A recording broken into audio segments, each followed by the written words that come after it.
O Cavaleiro Preso na Armadura. Esse livro aqui, onde o autor é Robert Fisher, escreveu espetáculos para Broadway e roteiros para o cinema. A minha proposta com esses vídeos é de ir contando a história e fazendo um paralelo com algumas questões da vida, porque essa história possibilita muitas reflexões. O livro conta a história de um cavaleiro que lutava contra os inimigos do reino, matava dragões e resgatava donzelas. Quando não estava fazendo isso, estava em casa lustrando sua armadura. Mas com o passar dos anos foi ficando cada vez mais tempo com a armadura até que acabou preso nela. Essa é a segunda parte do vídeo, então seria bem interessante que você fosse ver a primeira parte para acompanhar a sequência da história. No decorrer da história, o mago pergunta para o cavaleiro há quanto tempo ele não sente o perfume de uma flor, não ouve o som de uma melodia bonita, não sente o calor de um beijo, sem que aquela armadura se interpusesse no caminho. Já fiz aqui algumas considerações no vídeo anterior sobre como vamos deixando de desfrutar da nossa vida ao colocar a nossa armadura. Então, o cavaleiro percebe que realmente ele precisa tirar sua armadura por ele mesmo, para ele mesmo, em primeiro lugar. Existem pessoas que pensam que as mudanças que são necessárias acontecerem na sua vida é para beneficiar as outras pessoas, como no caso do cavaleiro, que partiu nessa jornada para se livrar da armadura porque sua esposa lhe deu um ultimato. Mas na verdade, o mago foi fazendo perceber que não era pela sua esposa e filho que ele deveria tirar a armadura. Em primeiro lugar, deveria querer se livrar dela por ele mesmo. Era a vida dele que estava sendo engessada, travada, estagnada. As mudanças necessárias para a tua vida são benefícios, em primeiro lugar, para você mesmo. É claro que se você avança, promove boas mudanças, isso vai beneficiar as pessoas à sua volta. Mas a primeira pessoa a desfrutar disso será você. Então o mago fala, você não pode continuar a viver e a pensar como fazia no passado. Essa é a principal razão por que ficou encarcerado nessa prisão de aço. Eu costumo falar sobre pensar sobre o que você pensa. Sim, porque os teus pensamentos são o caminho para te fazer progredir ou te fazer parar. Há pensamentos que funcionam como uma prisão, que te paralisam, te amarram em um estado de desânimo, de sensação de incapacidade. Você pode ter uma graduação, pós-graduação, mestrado, doutorado, vários títulos e cursos extracurriculares e ainda assim, se não mudar sua forma de pensar, vai continuar sem progresso, sem sucesso, porque a chave para o sucesso está em seus pensamentos. Eu gosto muito de uma frase de Henry Ford que diz: se você pensa que pode ou pensa que não pode, das duas maneiras você está certo. Claro, porque construímos muito da nossa realidade através do que pensamos. Se desejamos obter êxito, precisamos pensar de forma clara, colocar nosso foco no resultado que desejamos atingir. Mas a maioria das pessoas pensam constantemente no que não querem que aconteça. Pensam e falam de coisas negativas, pensam, sentem e se comportam de forma contrária ao que gostariam de viver. Você precisa entender uma coisa muito importante. Todo pensamento gera uma emoção, que gera uma reação expressa através de um comportamento. Pode ser uma fala ou uma atitude. A emoção é uma reação a um estímulo ambiental e cognitivo, ou seja, preste atenção aos estímulos que você está deixando entrar em sua mente através dos 5 sentidos. As coisas que você ouve, músicas, notícias, podcasts, palestras, o que você vê, séries, novelas, filmes, TikTok, suas leituras, isso tudo funciona como combustível para os seus pensamentos. Emoção é uma reação a um estímulo ambiental e cognitivo que produz tanto experiências subjetivas quanto alterações neurobiológicas significativas. Isso significa que quanto mais eu me exponho a coisas negativas, mais eu me afundo emocionalmente. Quanto mais eu fico me comparando com as pessoas, mais incapaz ou fracassada eu me sinto. Quanto mais eu me exponho a bons conteúdos, quanto mais exerço minha capacidade de análise crítica, quanto mais busco informações para algo que me desperta interesse, mais eu me fortaleço e cresço. Como está seu interior? Tem liberdade para avaliar, questionar, duvidar? Tem lugar para a sabedoria e para a sensibilidade? Ou está cheio das opiniões alheias, porque você não constrói as suas experiências e fica pegando carona na fala das outras pessoas? Porque tem pessoas que hoje falam A e amanhã é B. E como você fica no meio disso? Quais são teus valores, teus objetivos, as tuas verdades? Cuidar dos seus pensamentos é cuidar da sua maior riqueza. Porque como bem descreveu o médico, psiquiatra e psicólogo Viktor Frankl, aqui nesse livro, Em Busca de Sentido, tem uma passagem onde o subtítulo é A Fuga para Dentro de Si. E aqui eu vou fazer uma leitura do que ele traz. Abre aspas.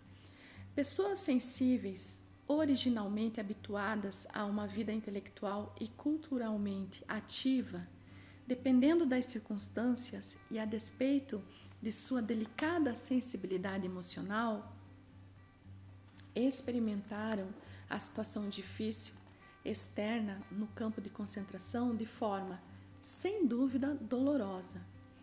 Essa, não obstante, terá para eles efeitos menos destrutivos em sua existência espiritual, pois, justamente para essas pessoas, permanece aberta a possibilidade de se retirar daquele ambiente terrível para se refugiar no domínio de liberdade espiritual e riqueza interior.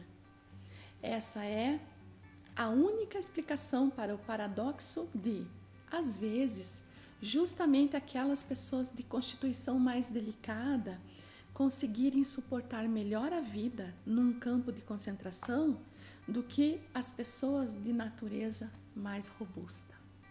Essa foi uma das ferramentas emocionais que Viktor Frankl utilizou para sobreviver a tanto sofrimento físico e psíquico no campo de concentração.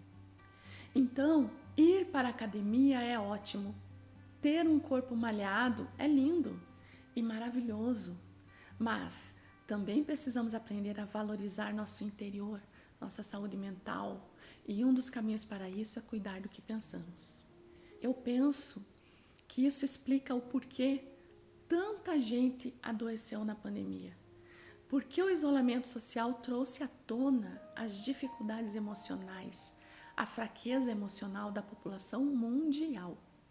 Dos países ricos aos mais pobres, não houve separação nesse sentido da quantidade de pessoas adoecendo emocionalmente, surtando, desenvolvendo crises de pânico, fobias, depressão, ansiedade, por aí vai.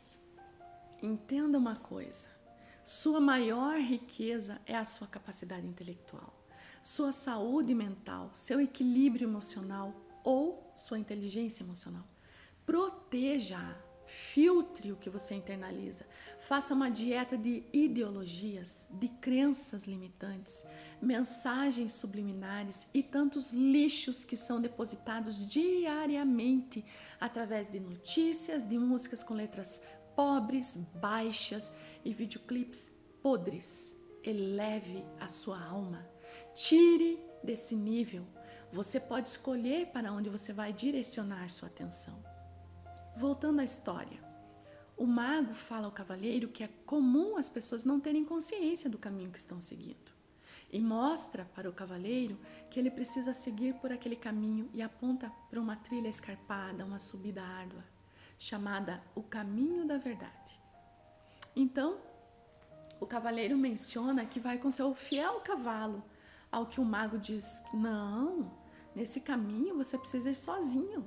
Há trechos no caminho que são estreitos demais para um cavalo passar. Você terá que ir a pé.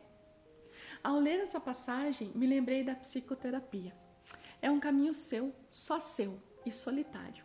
Eu aviso meus pacientes no início da terapia que haverá perguntas do tipo: e aí, como foi na terapia hoje? E mesmo que você tenha saído da terapia com uma percepção nova, com alguma descoberta, mesmo que aquela sessão tenha sido sensacional, não compartilhe. É melhor não compartilhar, porque isso ainda não assentou dentro de você. Essa experiência ainda precisa ser melhor internalizada. E quando você for tentar compartilhar isso, você pode perder. Outra coisa, não é o profissional que irá fazer o caminho por você. O caminho é seu, você vai trilhar. Uma ocasião, uma paciente me falou o seguinte: Elisângela, a terapia é como se você estivesse com a lanterna mostrando os buracos do caminho, mas cabe a mim desviar deles. Eu estou conduzindo minha vida, mas agora consigo ver o que não enxergava antes. É exatamente isso. A responsabilidade é sua, a decisão de seguir no caminho também. O mago explica para o cavaleiro que ele irá passar por 3 castelos. O primeiro se chama o Castelo do Silêncio. O segundo, o conhecimento. E o terceiro, vontade e ousadia. Ele entrega 3 chaves para entrar em cada um desses castelos, mas para sair, ele deveria estar pronto. Quando terminasse a sua missão dentro de cada castelo, automaticamente encontraria a porta de saída. E ainda acrescentou: há uma outra batalha a ser travada no caminho da verdade. A luta será aprender a amar a si mesmo. Como farei isso? Pergunta o cavaleiro. E o mago responde: para começar, você tem de aprender a se conhecer. Eu falo que a psicoterapia é um mergulho para dentro de si. Não adianta ficarmos apontando as pessoas, culpando situações. Precisamos aprender a nos responsabilizar por nossas atitudes, por aquilo que temos feito com o que nos aconteceu e acontece. Para isso é necessário olhar para nós com honestidade e começar a assumir nossas fraquezas e vulnerabilidades. No caminho da verdade, o mago deixou uma pomba e um esquilo acompanhar o cavaleiro. E eles conversavam com o cavaleiro enquanto seguem nesta viagem. Nessas conversas há outras pequenas frases interessantes, no entanto eu não vou abordar isso para nós podermos avançar na história. Ao chegar à porta do Castelo do Silêncio, o esquilo avisa que podem ir com ele apenas até a porta, mas o cavaleiro terá de entrar sozinho. O Castelo do Silêncio fez o cavaleiro observar que nunca, em toda a sua vida, havia se sentido tão sozinho. O cavaleiro acaba vendo uma pessoa ali dentro do castelo e, ao se aproximar, se dá conta que é seu rei, aquele que no início da história ele tenta se despedir e avisá-lo da sua jornada. Ele começa um diálogo com o rei, mas logo o rei o deixa. Um pouco antes, lhe avisa que ficar em silêncio significa mais do que não falar. O cavaleiro não compreende e questiona o rei, e o rei lhe diz que no tempo certo ele compreenderá. O rei desaparece por uma porta e o cavaleiro fica sozinho naquela sala do castelo. Começa a cantar até cansar. E quando silencia, percebe algo que nunca tinha admitido a si mesmo. Tinha medo de ficar sozinho. Então ele começa a refletir, olhar para dentro de si e diz a si mesmo que tinha falado tanto a vida inteira para evitar se sentir sozinho. Imediatamente se abre uma porta e ele entra em outra sala, um pouco menor que a anterior. Você consegue ficar sozinho por um tempo? Você gosta da sua própria companhia? Ficar em silêncio significa mais do que não falar. Ficar em silêncio é para você aprender a se escutar, é olhar para dentro de si e perceber o que está incomodando, onde está doendo e buscar compreender por que está doendo. Não para jogar nos outros a culpa por essa dor, mas para buscar sua cura interior. Ficar em silêncio para ouvir Deus, para estabelecer uma conexão com Ele. porque você faz sua oração, mas não espera em silêncio para ouvir sua resposta.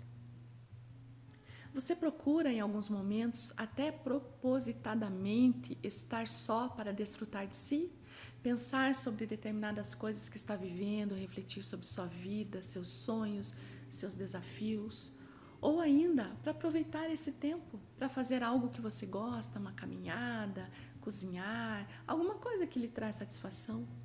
Estes comportamentos estão relacionados a se conhecer e se olhar. Outro ponto para pensarmos. Você conhece alguém que fala sem parar? A pessoa pergunta e ela mesma responde. Fala e fala e fala e responde pelos outros que estão no mesmo ambiente. Pessoas assim estão angustiadas, são habitadas por um estado de ansiedade, de inquietude, de insegurança, dor, tristeza. Existe uma falta, um vazio, uma carência. Você conhece alguém que, enquanto está falando com esta pessoa, percebe que ela não está absorvendo nada? Ela não sabe escutar, ela não se aquieta, não para, não reflete nas coisas que está ouvindo. Está cheia, está entulhada, não tem espaço dentro dela para absorver mais nada. O cavaleiro se percebeu assim e fez algo que nunca havia feito antes. Ouviu o silêncio e ocorreu-lhe que, na maior parte da sua vida, nunca tinha, de fato, ouvido alguém ou alguma coisa. Não ouvia a natureza, o barulho da chuva, o som das águas correntes, os grilos, os pássaros. Percebeu que não ouvia sua esposa Juliette, quando ela tentava lhe dizer como se sentia, especialmente quando ela estava triste. Juliette devia se sentir muito solitária falando com um homem revestido de aço, tão sozinha como ele estava se sentindo naquele momento. Sua dor e sua solidão emergiram. Logo sentiu também a dor e a solidão de Juliette. Se deu conta que anos a fio ele a forçara a viver em um castelo de silêncio e começou a chorar. Neste momento, outra porta se abre, ainda menor, e ele se questiona: por que será que essas salas vão se tornando cada vez menores? E uma voz responde: porque você está fechando o cerco sobre si mesmo. Quem respondeu se ele estava sozinho ali no castelo do silêncio? Então, ele se dá conta que seu eu interior respondeu. E então começa um diálogo interno. Neste diálogo interno, seu eu interior fala que essa foi a primeira vez que ele fica quieto bastante para escutá-lo. O autoconhecimento passa por essa conversa interior. O que você diz a você mesmo? O que você pensa a seu respeito? Você se anima, se ajuda, traz incentivo a si próprio? Você se questiona? E no relacionamento de casal? Quantas vezes você já ignorou o que a pessoa que você diz amar fala para você? Ou quantas vezes você já se sentiu ignorado? Quantas vezes teve a sensação que está falando ao vento? O cavaleiro tem uma conversa com seu eu interior e acaba adormecendo. Quando acorda, percebe que saiu do castelo do silêncio e encontra a pomba e o esquilo. Sua jornada continua rumo ao castelo do conhecimento.